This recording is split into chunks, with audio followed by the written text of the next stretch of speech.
y Él con nosotros.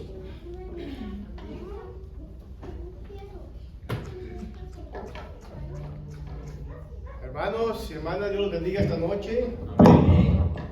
Los saludo con la paz de Dios. Qué alegría que están todos aquí esta noche. Este viernes es cuando el Señor Jesucristo fue muerto en la cruz del Calvario por todos los pecadores. Pero afortunadamente no quedó allí en la muerte, sino que el domingo es domingo de resurrección y es lo más importante, su resurrección. Esta tarde les voy a pedir que abramos todos la Biblia allá en el libro de Proverbios, capítulo 28. Gloria a Dios. Este tema de hoy se llama pecado escondido. Y el texto base lo encontramos en Proverbios 28:13. Y si lo encuentro, póngase de pie para que lo lea conmigo. Y dice así: el que encubre su pecado no prosperará, mas el que los confiesa y se aparta alcanzará misericordia. Gloria a Dios. Tomen asiento, hermanos. Como dije, el tema se llama pecado escondido. Y hermanos, quiero empezar con esta introducción y decir que, como todos sabemos, existen en la actualidad muchas enfermedades que se podría decir son incurables. Y en esta introducción quiero hacer una comparación, lo que es el pecado con una enfermedad incurable que se llama el cáncer. ¿Qué tiene que ver una cosa con la otra? Pues bien, para empezar, hermanos, cuando usted siente algo en su cuerpo que usted piensa que es cáncer, es mejor la prevención, ¿no? Y si usted va al médico, puede que lo ataquen y lo erradiquen de su cuerpo. Entonces, se detecta a tiempo y hay esa posibilidad de cura. Y yo tengo un claro ejemplo en una prima hermana mía que se llama Olivia. Ella siempre ha estado pendiente de su salud. Y en esta ocasión ella sintió una bolita en su pecho, el pecho izquierdo. Inmediatamente, cuando se dio cuenta, acudió al médico y le dijo al médico, efectivamente, dice, esa es una bolita de cáncer, dice. Desgraciadamente ya está en todo tu pecho, dice. Si quieres que no pase a tu cuerpo, necesitamos amputarte el pecho. Dice, no importa, doctor, adelante. Mi vida vale más que mi pecho. Y de esta manera le cortaron el pecho y se detuvo el cáncer. De eso ya pasaron 5 años y gracias a que se detectó a tiempo, se erradicó. Ella, como quiera, sigue acudiendo al médico para asegurarse que no tiene cáncer, ¿no? Y entonces es mejor prevenir que lamentar. En un caso muy particular, mi esposa es diabética, mi madre fue diabética, corre en la familia el diabetes. Y yo fui al médico, ¿verdad? Y me dijo, tú eres prediabético. Dice, y si continúas tu estilo de vida como hasta ahora lo has hecho, vas a adquirir la diabetes. Entonces dije yo no quiero ser diabético. Me fui a la farmacia, me compré una maquinita donde pinches el dedo, se saca sangre y ahí ves a cuánto está la sangre. Si está a menos de 100, no eres diabético ni prediabético. Si está entre 1 y 1.25, eres prediabético. Más de eso, ya eres diabético. Entonces, ¿qué hice yo? Yo estoy previniendo, cambié mi alimentación de tal manera que yo no voy a ser diabético, porque estoy cuidando mi salud. Y así es, hermanos, el pecado. El pecado que a veces por negligencia o por tolerancia no atendemos ciertos vicios que tenemos en nuestra vida. Dice, por eso se dice pecado escondido. ¿Escondido de quién? ¿Será que escondido de Dios? No. escondido de la gente. Si somos cristianos, escondido del pastor, escondido de los hermanos. Nadie sabe de mi pecado oculto. Entonces, cuando nos habla el Espíritu Santo y nos dice, cierto pecado estás haciendo, no está bien, y no hacemos caso, ¿qué pasa? Pasa el tiempo y ese vicio, ese pecado se va haciendo tan grande que nos aparta de la presencia de Dios. Perdemos interés en acudir al templo, no queremos leer la Biblia, porque tenemos esa culpabilidad en nuestra mente de que aquel pecado me está dañando mi salud espiritual y después mi salud física. Por eso es mejor prevenir. Si tú, hermano, hermana, estás cometiendo un pecado oculto que nadie sabe, pero tú lo sabes, es tiempo de recapacitar, pedir perdón y levantarte. Aleluya. Y lo más importante es identificar ese vicio o ese pecado oculto en tu persona, en tu vida. Y una vez que lo identificas y tú sabes que no le agrada a Dios, debes de seguir 3 pasos. El primer lugar es localizar el pecado. Ya sabes qué vicio o qué pecado estás cayendo tú. Segundo punto es confesar ese pecado, confesar de que sí, cierto, yo soy un hijo de Dios, voy a la iglesia, leo la Biblia y estoy cometiendo ese pecado oculto. Es confesarlo ante el Señor. Y abogado tenemos para con el Padre. También, una vez que tú identificas el pecado o el vicio que te aqueja, a veces uno no tiene la suficiente fuerza de dejar ese vicio, porque caes y vuelves a caer, pues, entonces te desesperas. Es como el alcohólico, en sus propias fuerzas quiere dejar el vicio. Pero en nuestro caso tenemos un aliado, el Espíritu Santo. Él mora en nosotros. Él está allí para socorrernos, para ayudarnos en momentos de depresión, en momentos de que caemos en pecado. Así es. Entonces, después de ahí, ¿qué sigue? Apartarnos. Porque si tú eres una persona que lee la Biblia, en toda la Biblia dice, sed santo porque yo soy santo. Jesucristo, nuestro Señor, fue santo en su vida y Él anhela que nosotros vivamos en santidad. Así es. Pero no es fácil, hermanos, porque esta carne nos pide, por ejemplo, el pecado de glotonería. Después de una buena carne, un buen pollo, un pescado, nos pide postre, nos pide café, pan, todo lo que no le conviene al cuerpo. Y no es fácil decirle no al pastel, a todo lo dulce, a todo lo que no es bueno para el cuerpo. Las personas, mientras son jóvenes, ni se preocupan de qué van a comer, porque es como un carro nuevo, tú dale y no te dice que no. Pero a cierta edad es menester que cambies tu estilo de vida. De igual manera, cuando recibes a Cristo, es necesario que ya cambies tu estilo de vida. Que ya no vayas a los sitios donde ibas antes. Ya no comas lo que comías antes. No hacer lo que hacías antes. Porque Dios exige santidad de sus hijos. Aleluya. Y cuando tú te apartas de ese vicio, de ese mal hábito, de ese pecado, hay una promesa en la Biblia, en 1 de Juan 1:7, que dice lo siguiente: pero si andamos en luz, como Él está en luz, tenemos comunión unos con otros, y la sangre de Cristo nos limpia de todo pecado. Aleluya. Si caes 1000 veces levántate, hermano, hermana. Aleluya. No te quedes ahí abajo, levántate y prosigue a Cristo el Señor. Hay poder en Jesús. Esa fue la introducción, la comparación del cáncer con el pecado. Ahora vamos al primer punto, hermanos.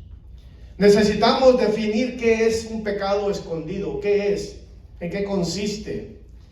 Pues dice el diccionario que el pecado escondido u oculto es aquella transgresión a los mandamientos de Dios, que es desconocida por los demás, pero que está afectando y lastimando nuestra vida, en nuestra vida íntegra. O sea que si no estamos íntegros en nuestro cuerpo, algo le falta al cuerpo. Entonces es aquella transgresión. Esto quiere decir que si usted va por el camino y ve un alambrado o ve una pared, usted le está diciendo a usted, no pases para allá porque es propiedad privada.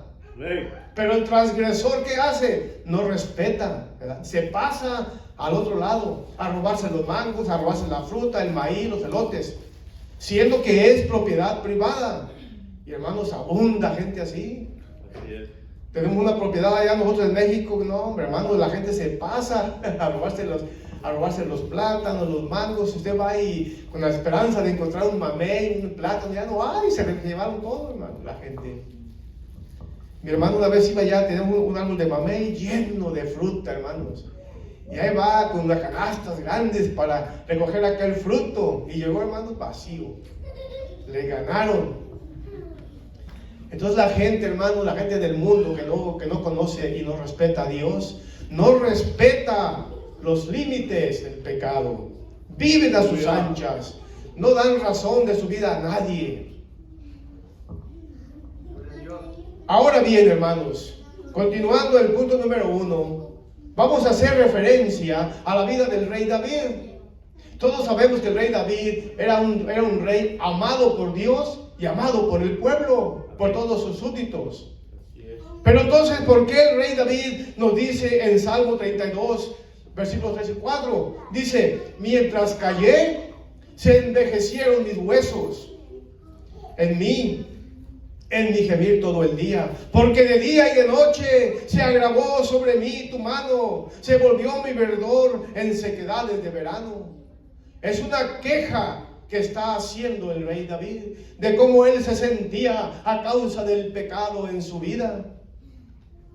Y bien sabemos los que leemos la Biblia que David cometió varios pecados, aunque era amado por Dios. Era un hombre de carne y hueso como nosotros, sentía debilidad por la carne, por las cosas que ofenden a Dios.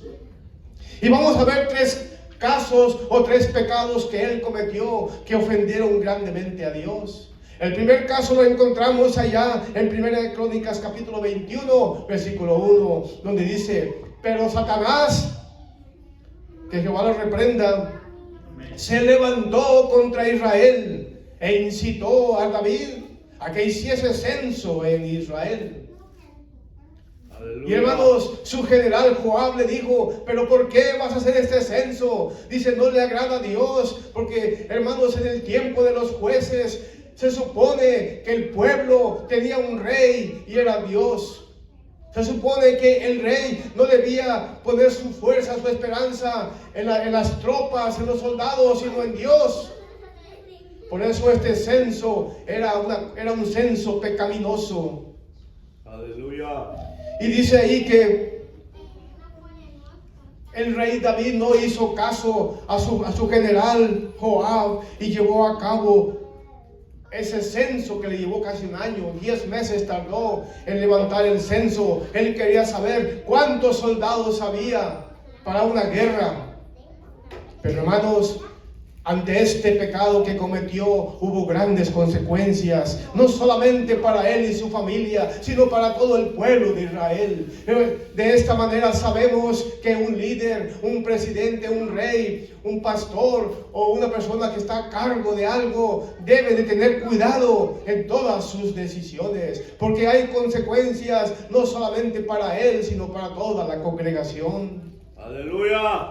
Después de que cometió este gran pecado del censo, Jehová nuestro Dios levantó un profeta llamado Gad y le dijo, ve y habla con David y dile que ese pecado que ha cometido trae consecuencias graves y ponle 3 cosas que pueda él escoger de como castigo. Y le dijo, David, tú has pecado contra nuestro Señor, así que él te dice que escoge entre 3 castigos que te serán impuestos. Primero, habrá 3 años de hambre. El segundo, 3 meses de ser derrotado por tus enemigos. O el tercero, 3 días la espada de Jehová. Esto es que habrá peste en la tierra. ¿Y sabe qué respondió el rey David? Tiene mucha razón. Yo he pecado contra Jehová. Me arrepiento. Perdóname, Señor. Y en cuanto a la pregunta que me haces, no quiero yo hacer ninguna elección. Mejor prefiero que Dios tome la decisión, porque Él es misericordioso. Aleluya. De esta manera, Dios mandó una peste, hermanos. ¿Y sabe cuántos murieron? Solamente 70,000 hombres. Ve las consecuencias de su pecado. 70,000 almas murieron, hermanos, porque el rey pecó. Ese fue el primer pecado que registra la Biblia allá en Primera de Crónicas. El segundo pecado que tengo yo aquí se encuentra allá en Segunda de Samuel, capítulo 13, versículo 1. Y ahí dice: aconteció después de esto que teniendo a Absalón, hijo de David, una hermana hermosa que se llamaba Tamar, se enamoró de ella Amnón, hijo de David. Hermanos, el rey David era un hombre que tenía bastantes esposas. No solamente esposas, sino tenía también concubinas. Y entonces él tenía varios hijos e hijas de varias esposas. De tal manera que este Amnón era de una esposa de él, y Absalón y Tamar eran hijos de otra esposa. Y entonces este Amnón dice que se enamoró de su media hermana, pero no era un enamoramiento sano, sino enfermizo, porque era su media hermana. Y utilizando a un tío de él, hermano de David, con triquilluelas, hizo que el rey le mandara a Tamar. Se fingió enfermo, que le llevara comida. Y ya estando ahí, la media hermana, hermano, se la quiso forzar. Ella le dijo: pero hermano mío, no hay necesidad de que me fuerces o que me violes. Hablemos con el rey, yo seré tu esposa. Y él no hizo caso, sino que la violó allí, hermanos, cometiendo vileza en Israel. Aleluya. Hermanos, ¿y qué hizo el rey David? Él no hizo justicia, sino que dice la Biblia que en este libro de 2 Samuel 13:21 dice: y luego que el rey David oyó todo esto, se enojó mucho. Fue todo. No hubo justicia. No puso en la cárcel a este Amnón para que fuera juzgado por su pecado. Pero hermanos, Absalón estaba tramando asesinato, y 2 años después lo asesinó a su medio hermano Amnón. Fue un padre, como se dice vulgarmente, agachón. No hizo justicia, hermanos. Y eso trajo consecuencias graves, porque Absalón, después de esto, como el rey no hizo nada, se rebeló contra su padre el rey, robándole el reino y yéndose él al exilio, hermanos.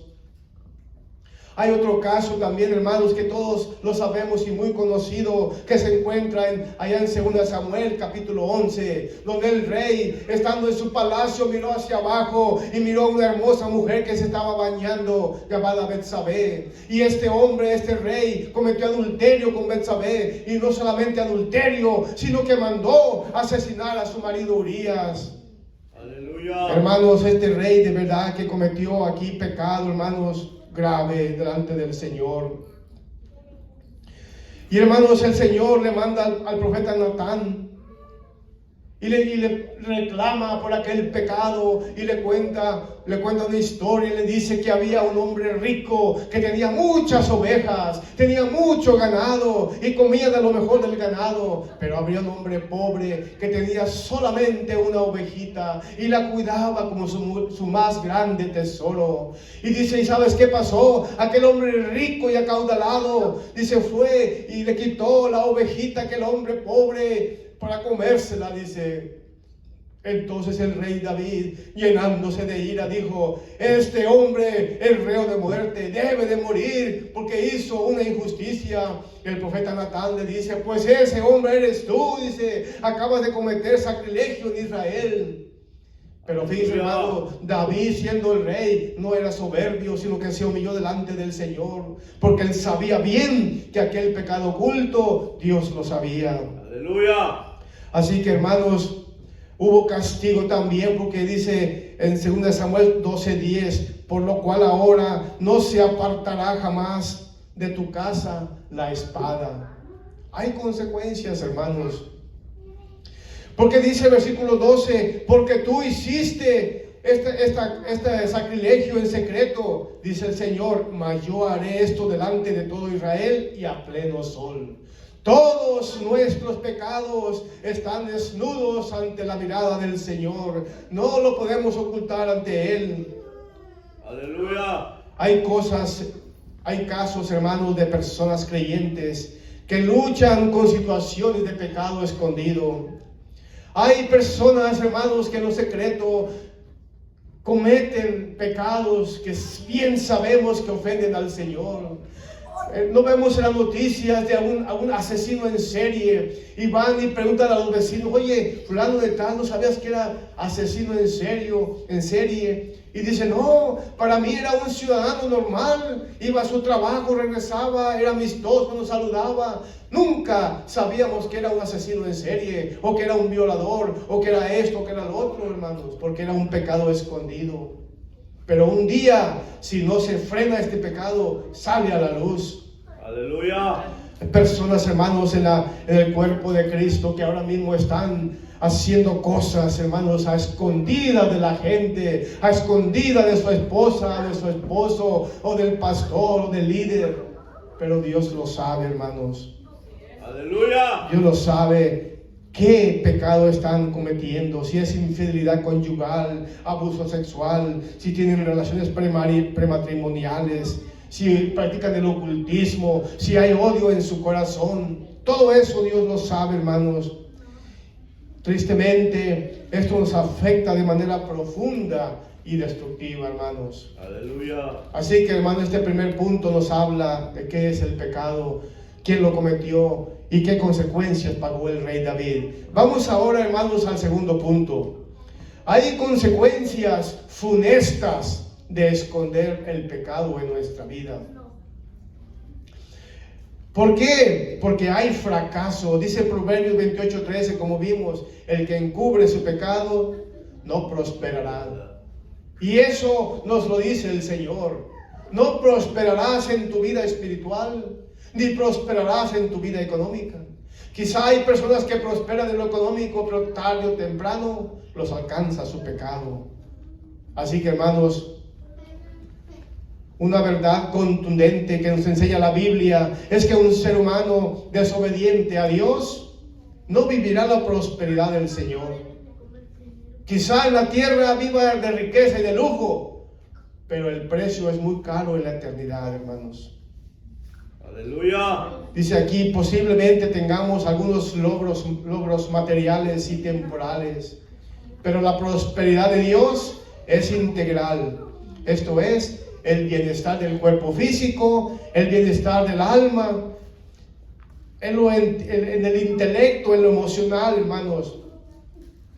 Tantas personas que hay en el mundo hoy en día que están enfermos, diabetes, enfermedades del cuerpo físico por la glotonería, personas que están enfermos porque han hecho de su vida un desastre, entregaron su juventud a las drogas, al alcoholismo, gente que tiene sida por la promiscuidad sexual. Hay consecuencias a todo pecado, hermanos, en esta vida o en la otra. Tengamos eso bien claro. Pero lo más triste, hermanos, que el pecado escondido nos afecta en nuestro bienestar espiritual. Nuestro espíritu se va apagando poco a poco, de tal manera que perdemos la conexión con nuestro Dios. ¿Qué pasa en un matrimonio cuando se va perdiendo la confianza o la conexión? Ya no se conversa, no se platica, no se quiere, no se ama. Se va acabando el amor, se acaba esa conexión, hermanos. Es lo mismo con Dios. Conforme progresa el pecado en nuestra vida, se va debilitando el espíritu, hermanos. Así es, aleluya. Igual, hermanos, volvamos otra vez en ese segundo punto a la vida del rey David. Porque la salud espiritual del rey David fue afectada ciertamente. Su comunión con Dios sufrió una fuerte ruptura, porque Él mismo nos lo dice allá en Salmo 51, versículo 11. Él le dice al Señor así: no me eches de delante de ti, y no quites de mí tu Santo Espíritu. Vuélveme el gozo de tu salvación, y espíritu noble me sustente. Él estaba en un estado de depresión por su pecado y le clama al Señor y dice así: no me eches delante de ti. Así debemos ser nosotros, hermanos, humildes de corazón. Reconocer nuestro pecado, pedir perdón y decirle al Señor: tú tienes toda la razón, yo he pecado delante de ti. Eso fue afectado por la salud espiritual, pero también fue afectado en su salud física. Porque Él mismo nos dice en Salmo 38, versículo 3, dice: nada hay sano en mi carne a causa de tu ira, ni hay paz en mis huesos a causa de mi pecado. Le afectó el intelecto y la mente, y le afectó su cuerpo físico, hermanos. Aleluya. Hermanos, hay una verdad bíblica muy preponderante. El pecado escondido facilita la acción demoníaca y como resultado surgen muchas enfermedades. El diablo se aprovecha, hermanos, cuando hay un pecado oculto. Él se goza y él te impulsa a seguirlo cometiendo, porque él es enemigo del hombre y de la mujer, y él quiere que el hombre y la mujer vivan en pecado. Él quiere que el hombre y la mujer de Dios pierdan su conexión con Dios. Aleluya. O que se apague su espíritu. Así es el diablo, nuestro enemigo. Porque el Señor con tanto amor y cariño nos dice en Proverbios 3:1, dice: hijo mío, no te olvides de mi ley y tu corazón guarde mis mandamientos, porque largura de días y años de vida y paz te aumentarán. El Señor nos ama como un hijo tierno y le da este consejo. Así le dice el Señor: no te olvides de mi ley. Qué hermoso, hermanos. Qué hermoso. También, hermanos, se debilitó la salud del rey espiritual, la salud física, pero también lo más importante es que se debilita la salud emocional. La salud del rey David fue afectada, hermano, porque él no lo dice en Salmo 38:4, dice: porque mis iniquidades se han agravado sobre mi cabeza, como carga pesada se han agravado sobre mí. Sus pecados, hermanos, le afectaban sus emociones.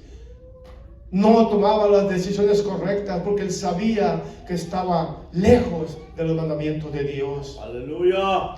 En esta condición la salud se deteriora, la relación con Dios es afectada gravemente, las emociones sufren y la persona experimenta las tristes consecuencias del pecado. Por ejemplo, la persona que está en pecado y que no está bien con Dios está lleno de temores y de miedos. La gente le tiene miedo al diablo, a los fantasmas, a los aparecidos, porque no es un guerrero, una guerrera de Dios que va por el mundo en el nombre de Jesús. Me cubro con la sangre de Cristo. El diablo no tiene poder sobre mí, porque mi vida está escondida en Dios, en Cristo el Señor. No va con esa convicción firme de que el Señor lo defiende.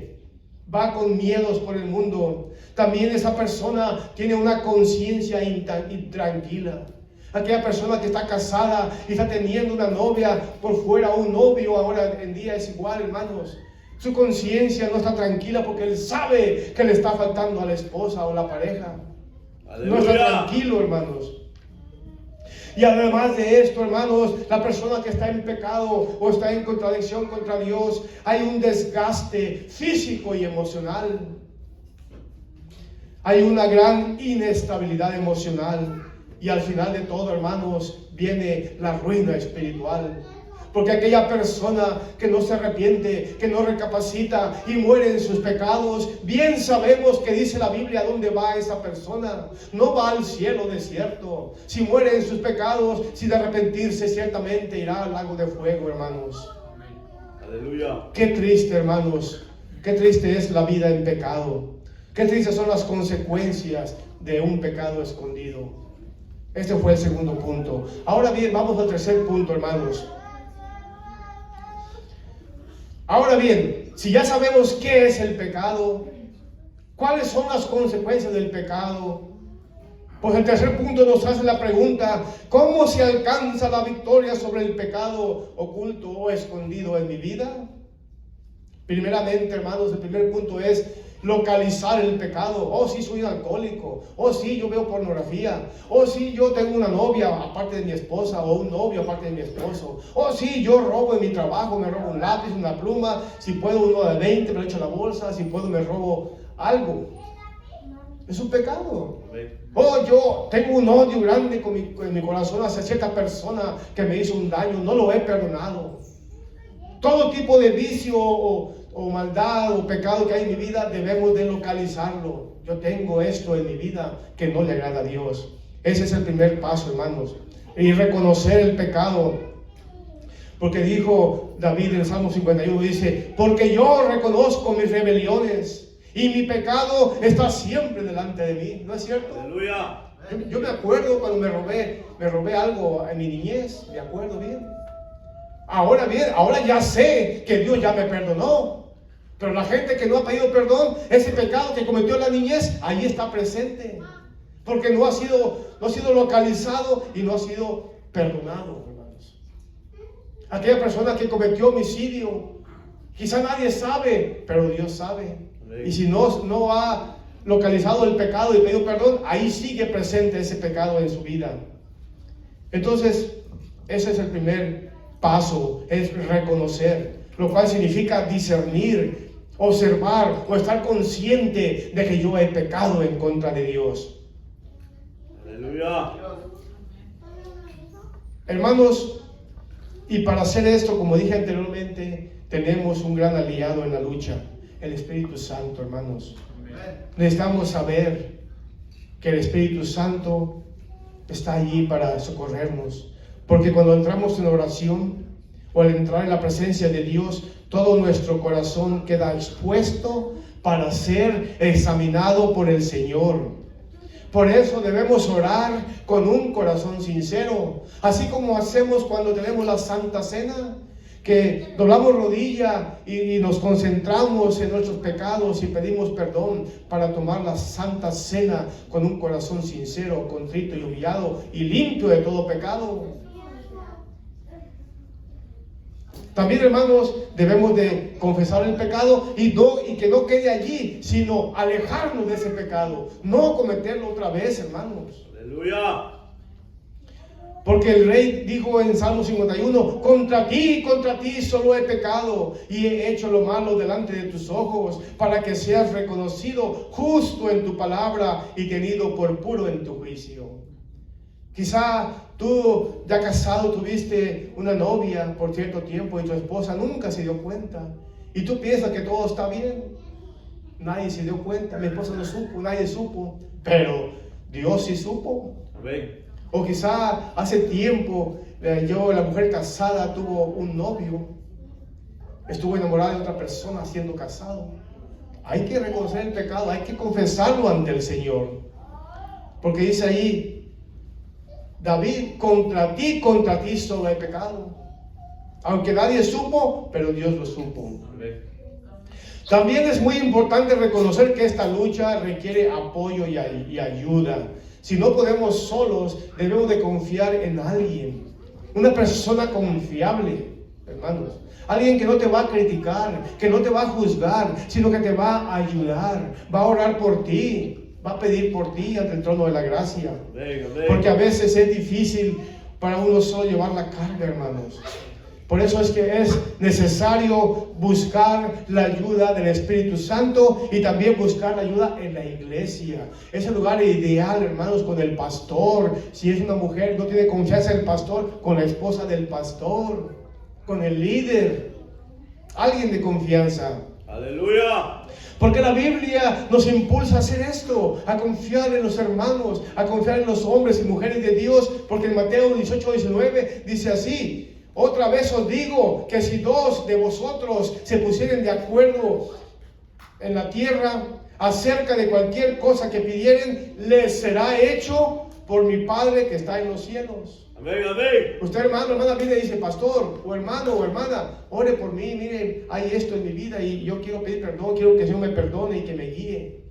Entonces aquí dice, si dos personas o más se ponen de acuerdo en la tierra, así les será hecho en el cielo. Por eso nosotros oramos por las personas. Si alguien está enfermo, alguien está en pecado grave, oramos por esa persona. Dios escucha esa oración. Amén, amén, amén. Gloria a Dios. También, hermanos, es importante confiar en Dios y en el poder para vencer el pecado y sus consecuencias. Debemos estar convencidos que realmente Dios escucha y que podemos vencer el pecado con la ayuda de Dios. Amén. Porque si pensamos, no creo que Dios me perdone, no, yo maté a 10 personas, no, yo cometí adulterio, fornicación, no creo. Es muy grande mi pecado. Pues estás equivocado, porque Dios dice ahí que Él perdona todos los pecados. Amén. Todos los pecados los perdona Él, no importa qué tan graves sean o qué triviales sean. Por eso es importante saber y conocer y confiar en Dios y en su poder. De esta manera podemos vencer el pecado para que no haya consecuencias graves en nuestra vida. Tal vez podamos encontrarnos en un momento sumamente difícil o complejo en nuestra vida, que pensamos que no hay solución. Mucha gente piensa, el suicidio es la solución. Qué grave respuesta, hermanos. El suicidio te lleva a la muerte eterna en el infierno. Porque dice la Biblia que tu cuerpo no es tuyo, pues le pertenece al Señor. Y si ya eres creyente, es un estuche del Espíritu Santo. Aleluya. Si tú cometes suicidio, estás cometiendo asesinato porque tu cuerpo le pertenece a Dios. Pero recuerda, hermano, el Dios Todopoderoso, Él es 3 veces santo. Y Él tiene fuerza y poder para ayudarnos. Si tú dispones en tu corazón que le necesitas a Él y le buscas, Él es propicio con su poder y te libra de todo caos, de toda crisis que estés pasando. Aleluya. Y te va a restaurar tu vida espiritual y tu vida emocional. Es tan lindo, hermanos, tan hermoso vivir para el Señor. No tener ese sentido de culpabilidad en tu vida. Es lo más lindo, hermanos. Y bien, hermanos, esto fue todo el tercer punto. Vamos a ir a la conclusión. Amén. Dios, nuestro Señor, es misericordioso. Eso quiere decir que Él nos comprende y que Él quiere perdonarnos. Él quiere que estemos en una comunión limpia con Él. Él tiene misericordia, tiene piedad de nosotros los pecadores. Si el hombre es duro en su corazón, si la mujer es dura en su corazón, Dios es misericordioso. Y también es santo. Si nos acercamos a Él, es necesario que nos acerquemos en santidad, porque a su presencia no entra el pecado.